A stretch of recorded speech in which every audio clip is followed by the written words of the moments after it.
Hola, esta es una sesión muy especial especialmente para unas amigas en México, pero yo creo que otros amigos y amigas de toda Latinoamérica van a aprovechar esta pequeña charla que he preparado. La pregunta ha sido acerca de la ira de Dios. Entonces, me llama la atención, primeramente, bueno, estaba pensando en Apocalipsis, porque hay muchas escenas en cuanto a la ira de Dios, pero también mis pensamientos fueron a Isaías. Isaías es un mensaje que algunos han dicho, se ha descrito como la Biblia en miniatura. El Antiguo Testamento es de 39 libros y el Nuevo Testamento 27 libros. Entonces podemos dividir Isaías exactamente entre capítulos 39 y 40. Y los primeros 39 capítulos de Isaías, su énfasis, la mayor parte de su mensaje es sobre la ira de Dios, la justicia de Dios, y su plan, especialmente por el pecado de Israel, el pueblo de Israel y su rebeldía. Y luego cambiando con el capítulo 40, perdón, el mensaje entonces principal es justicia, pero el mensaje subyugado en segundo lugar, en la primera parte, es un mensaje de esperanza, un mensaje de redención. Pero cambiando con el capítulo 40, entonces vemos los dos temas, ¿cómo se llama? Volteados. Ahora el mensaje mayor, comenzando con capítulo 40, es de redención y esperanza, y el mensaje menor, subyugado, entonces sigue siendo la justicia, sigue siendo la ira de Dios. Y así entonces podemos ver que, que la ira de Dios no es solo un mensaje aislado, un mensaje que podemos encontrar en solo unas cuantas partes de la Biblia. Podemos ver que es un tema que se repite, pero leyendo aquí de Isaías capítulo 1, comenzando con el versículo 4, hay gente pecadora, hay, no con H, eh, eh, como el grito, ¿verdad? Hay gente pecadora, pueblo cargado de maldad, generación de malhechores, hijos depravados, dejaron a Jehová, provocaron a ira al Santo de Israel y se volvieron atrás. Provocaron a ira al Santo de Israel. Luego, comenzando con el versículo 5, podemos ver las consecuencias de esa provocación, de esa ira. ¿Por qué querréis, por qué querréis ser castigados aún? ¿Todavía os rebelaréis?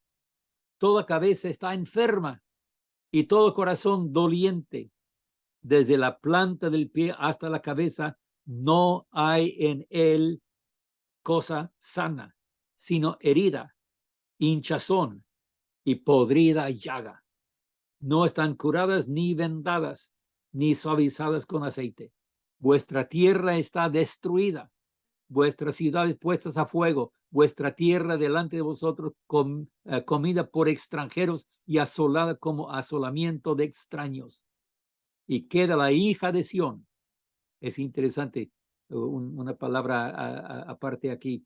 Es interesante cómo Isaías y varios otros de los profetas del Antiguo Testamento hablan a todo el pueblo como una mujer y le llama la hija de Sión o la hija de mi pueblo, como la niña de mi ojo, ¿verdad? Un ser muy querido, esta persona, la hija de Sión, es todo Israel en realidad. Y queda la hija de Sión como enramada en viña, como cabaña en melonar, como ciudad asolada. Si Jehová de los ejércitos no nos hubiera dejado un resto pequeño, seríamos como Sodoma, semejantes a Gomorra. Entonces podemos ver aquí la ira de Dios, el resultado de esa ira, y también podemos ver cómo es la condición bajo esa ira. Damos gracias a Dios por esta oportunidad y pedimos que podamos prestar atención a este tema de la ira de Dios. Primeramente, yo creo podemos ver en toda la Biblia que la ira de Dios es una ira justa. No es por capricho, no es porque Dios sea solo un Dios ofendido personalmente, aunque sí involucra la ofensa, eh, pero es una ira justa. Dios siempre es justo, Dios siempre es bueno, aún en su justicia, aún en su ira. Podemos decir que es una ira justa, es ira divina, es ira eterna, es ira infinita. ¿Por qué? Porque el Dios justo, el Dios bueno, el Dios santo ha sido ofendido, ha sido dolido por el pecado, por la maldad, la destrucción de su propia creación, que él dijo que era buena en todo sentido, completamente. Una creación buena que él había hecho, pero la maldad entró y arruinó la perfección de lo que Dios había hecho. La ira de Dios está en contra de la maldad. La ira de Dios está en contra de la rebelión, una actitud de rebelión en contra de él y el resultado de esa destrucción en la vida de sus criaturas. Ahora podemos decir, por otro lado, que la ira de Dios también viene por el decreto eterno, porque Dios ha decretado eternamente desde antes de la creación todo lo que iba a hacer. Pero tenemos que recordar que la ira de Dios no es nada completamente cerrada, porque Dios siempre, a la vez que Él expresa su ira, también ofrece el perdón, ofrece arrepentimiento, ofrece esperanza, como acabamos de leer aquí en Isaías 1 y versículo 9. Si Jehová de los ejércitos no nos hubiera dejado un resto pequeño, ese resto pequeño es dentro del país, dentro de la comunidad, dentro del pueblo de Israel, siempre había un resto pequeño de los que eran fiel a su Señor, fiel a su Dios, que no se habían corrompido con la idolatría, que seguían fiel al Señor, leales a su Rey eterno, Dios. Pero la ira de Dios entonces es algo que tenemos que recordar, como empezamos a decir, es una ira justa. Y lo podemos ver claramente en Apocalipsis. Vamos a regresar a Isaías dentro de poco, pero pasemos a Apocalipsis y especialmente aquí a Apocalipsis capítulo 6. Apocalipsis capítulo 6, cuando empieza a hablar de los sellos, se abren los sellos, los 7 sellos y ahí Dios empieza a expresar lo que va a pasar. Los reyes de la tierra, Apocalipsis 6:15, los reyes de la tierra, los grandes, los ricos, los capitanes, los poderosos, todo esclavo y todo libre, se escondieron en las cuevas y entre las peñas de los montes, y decían a los montes y a las peñas: caed sobre nosotros y escondednos del rostro de aquel que está sentado sobre el trono y de la ira del Cordero, porque el gran día de su ira ha llegado. ¿Quién podrá sostenerse en pie? Aquí podemos ver claramente que no es solo la ira de Dios Padre, es también la ira del Cordero. El Cordero que amó tanto al mundo, que fue inmolado por nosotros, que sufrió todo lo máximo de sufrimiento y la muerte penosa ahí desnudado ante todo el pueblo en una cruz romana. Y nosotros tenemos que pensar eso fue la expresión de la ira de Dios contra el pecado. decimos que ahí se expresó el amor de Dios. Pero tenemos que pensar que el amor viene también juntamente con la ira, porque la ira justa, esa ira divina, eterna, infinita, contra la maldad, tiene que expresarse, por un lado, en su amor infinito, mostrando la oportunidad de arrepentimiento y de recibir su perdón, de recibir la restauración, de recibir el rescate que el mismo Cordero nos ofrece por su muerte. Pero contra los que lo rechazan, tiene que haber ira. Ahora bien, esta ira no está con nosotros, no está sobre nosotros simplemente por ser seres humanos. Tenemos que diferenciar entre lo que es ser pecador y lo que es ser un ser humano. La misma creación de Dios en Génesis 1, cuando Dios hizo al hombre varón y hembra, varón y mujer, Dios dice ahí que toda su creación era bueno. Entonces, los mismos límites de la creación de Dios y los límites nuestros, no somos infinitos. No somos infinitos ni siquiera en nuestra inteligencia, ni en nuestra existencia, ni en nuestra sabiduría. Somos limitados. Vamos a fallar, pero esa falla no siempre es pecado. El pecado es algo siempre de adrede, siempre voluntario, premeditado, podemos decir, porque eso es lo que entonces incurre la ira de Dios. Muchas veces nos encontramos con la excusa que nadie es perfecto. Y estamos hablando de nuestra humanidad, que tropezamos, que cometemos errores, pero nunca debemos de usarlo como una excusa por el pecado, porque no hay excusa por el pecado. La Biblia está muy clara que Dios ofrece un rescate y su salvación. El ángel dijo a José que llamaría su nombre Jesús, porque él salvaría a su pueblo de sus pecados. Entonces, nosotros tenemos que decir, si yo me mantengo en el pecado, estoy manteniéndome bajo la ira de Dios. Pero si yo recibo el rescate que Dios me ofrece en Cristo, el Cordero inmolado que murió por mí, me ofrece su rescate, me ofrece su restauración, su redención, y no tengo que estar bajo la ira divina. Esa ira divina, eterna, infinita. Siempre tenemos que recordar que Dios es bueno y su ira, entonces, tiene que ser como una expresión de su justicia, porque Dios es justo en su bondad. Entonces, es un tema que se repite varias veces en capítulo 12, en capítulo 14, en capítulo 15 y capítulo 16. Vamos a Apocalipsis 14:10. 14:10.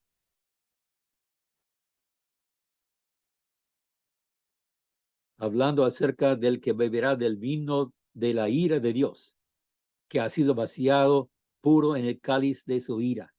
Será atormentado con fuego y azufre delante de los santos ángeles y del Cordero. La ira de Dios. Y testigo de esa ira es el mismo Jesucristo, ¿verdad? Nuestro Salvador. 15:1. Y vi en el cielo otra señal grande y admirable, 7 ángeles con las 7 plagas postreras, porque en ellas se consumaba la ira de Dios. Y luego 16:1. Entonces oí desde el templo una gran voz que decía a los 7 ángeles, id y derramad sobre la tierra las 7 copas de la ira de Dios.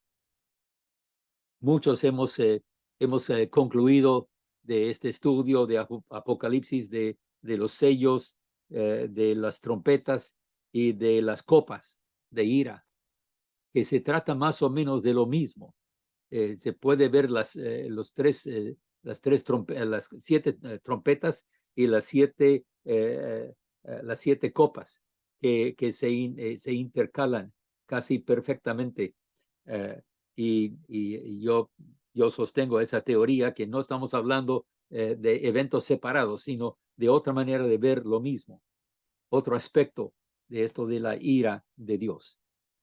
Lo que tenemos que recordar es que esto es lo que Dios tiene que hacer, porque Él es Dios, y porque de ese lado de lo que Él ha decidido, todo aquel que rechace al Hijo en desobediencia, no creer, no confiar en Él, no recibir el regalo gratuito de la gracia de Dios, tendrá que estar bajo la ira de Dios. Ahora, regresando a Isaías.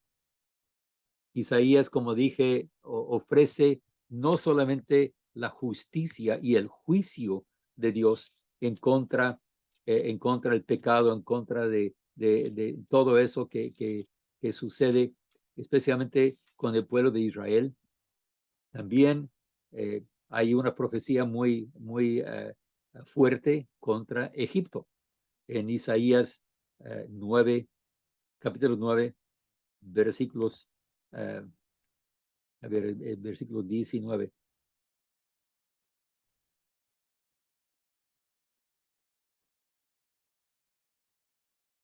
Isaías, perdón, estaba en el, no en el capítulo 9. Ya está bien. Por la ira de Jehová de los ejércitos, se oscurece la tierra y el pueblo es como pasto del fuego. El hombre no tiene piedad de su hermano. Cada uno devora a la derecha y tiene hambre, come a la izquierda y no se sacia. Ahí, esto es el efecto de descuidar, el efecto de desobedecer, el efecto de no ser leal al Dios justo, al Dios de amor. La ira tiene su efecto. La ira de Jehová de los ejércitos. Jehová de los ejércitos es uno de los nombres más favoritos de Isaías. Pasando a capítulo 13, Isaías 13, 5. Vienen de lejana tierra, del extremo de los cielos, Jehová y los instrumentos de su ira, para destruir toda la tierra.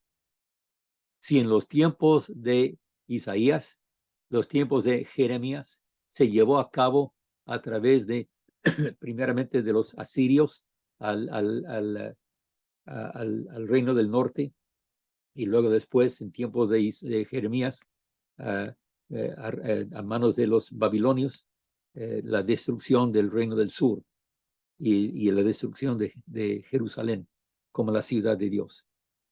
Es algo interesante cómo el Señor repite estas advertencias. Vienen los instrumentos de su ira. Y luego el versículo 9. He aquí el día de Jehová viene, día terrible de indignación y ardor de ira, para convertir la tierra en soledad y raer de ella a sus pecadores. Entonces tenemos que decir, si es cierto, es un mensaje de juicio, es un mensaje que tenemos que decir, este es el fallo del juez, ¿verdad?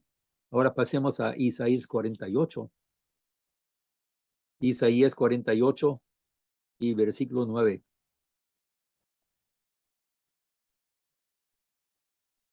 Esta es la palabra de esperanza. Por amor de mi nombre, contendré mi ira, y para alabanza mía la reprimiré, para no destruirte. Entonces, mis amadas amigas y amigos que escuchen, es cierto que el pecado merece la ira de Dios por ser una ofensa, un dolor, una afrenta una rebelión en contra de Dios mismo, en contra de su carácter, en contra de su santidad, en contra de su bondad, en contra de su amor. Por eso existe la ira de Dios. Pero también tenemos que decir que aún así, al lado de esa ira tremenda, de esa ira divina, eterna, infinita y justa, también Dios ofrece el rescate. Dios ofrece contener su ira. Dice, para alabanza mía la reprimiré, porque es su alabanza la salvación. Y la salvación hay en Cristo y nadie más. Él es el Cordero que murió por nosotros, por su amor, pero también por su ira. ¿Por qué? Porque tiene que castigar el pecado. El pecado tiene sus consecuencias, sus secuelas naturales y también lo que es el efecto por el juicio de Dios. Ese juicio eterno no tiene que ser nuestro. No hay nada predeterminado, aunque Dios lo ve. Él lo ofrece libremente a cada uno de nosotros que acepte su amor, que acepte su oferta de rescate por la sangre de Jesucristo. El perdón por todo pecado cometido, la limpieza de nuestra alma por la sangre de Jesucristo y la presencia de su Espíritu Santo para llenar nuestra vida y darnos la garantía, el sello en nuestra vida, que no estamos bajo la ira de Dios, sino bajo su salvación, bajo el rescate que Dios nos ofrece por medio de su Hijo. Que Dios bendiga su palabra a nuestra vida y que podamos entender que sí, la ira de Dios es algo definido que debemos de respetar con un temor reverente, pero con la actitud correcta de esperanza que es nuestra en Cristo. Su ira no tiene que ser derramada sobre nosotros, pero un día vamos a ver cielos nuevos y tierra nueva, el resultado de la ira y del rescate de Dios. Amén.